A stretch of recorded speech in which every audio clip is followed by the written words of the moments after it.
This is going to be long, and probably kind of scatterbrained because my world was just upended. My husband and I have been together for almost 13 years, and just celebrated our 6-year wedding anniversary. His oldest brother and Asael have 2 daughters, we'll call them Shelby and Carly. Shelby is older than Carly by 3.5 years. When my husband and I got together, she was 5, almost 6.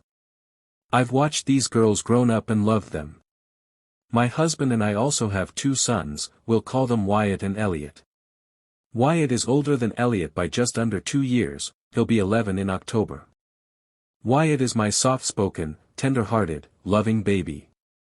A couple years ago I started noticing that he was angry or frustrated a lot of the time, and I thought that it was a combination of little brother annoying the shit out of him and learned behavior from me. I was constantly overstimulated for a while I was going through nursing school, then a lot of really shitty things happened in life after COVID. Life has gone on, he hasn't really changed. Not with sitting down and discussing feelings, not with extracurricular activities to get energy out, and I was beginning to suspect ADHD, still am, honestly. Tonight, after I tucked him in, he came back out in the living room and told me that he needed to talk to me about a dream he had. He was upset, and told me that he thinks he has had sex. I was, naturally, taken aback and told him that it was a dream and it was okay, he wasn't in trouble and I wasn't sure why he was so upset.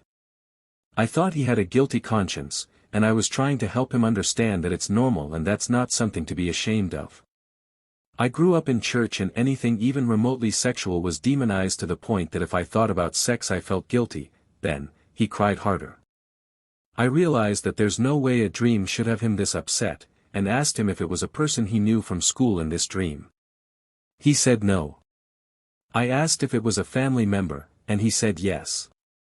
My stomach flipped immediately, because I was molested by someone in my church when I was 8 and something in me just felt it. He ended up telling me that it was Shelby, but it was a long time ago. I asked him how long ago the dream was, and then he admitted what I already knew.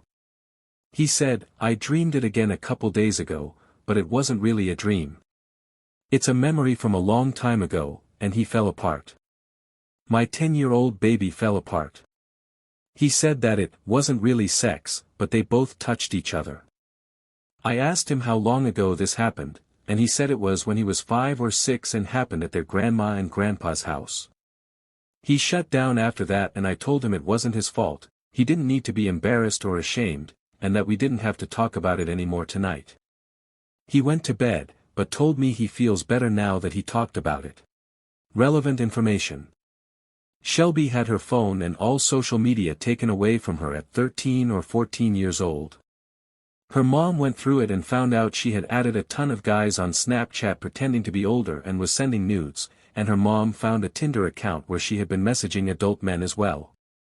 She's been hypersexual for a long time, so it really doesn't seem like a reach that at 12 years old, she made my son touch her and she touched him. Now, I need advice. Obviously, the next step is talking to a professional, a psychiatrist, hopefully. But, I need to know what to expect. I'm sure they're mandated reporters. Are they going to contact CPS? I know that this is going to blow up our family if when it gets out, and my husband is ready to go no contact with anyone who doesn't believe my son or tries to downplay this. Will CPS contact her since she just turned 18? Are they going to pursue charges? I'm spiraling, I can't get my thoughts together, and my heart is just so fucking broken for my baby. Please tell me what to do. Edit. It's been pointed out that the age thing in the beginning was hard to read. I genuinely don't know why I wrote it that way. For clarification, Shelby was 5, almost 6, and Carly was like 3 when my husband and I started dating. At the time of this incident, Shelby would have been 12 or 13. Wyatt was 5 or 6. Elliot was 2 or 3, and as far as I can remember, never played with them in a situation where they were alone and secluded for something like this to happen. What do you think about this? Tell us in the comment. Like this video and hit the subscribe button for more real-life experiences videos.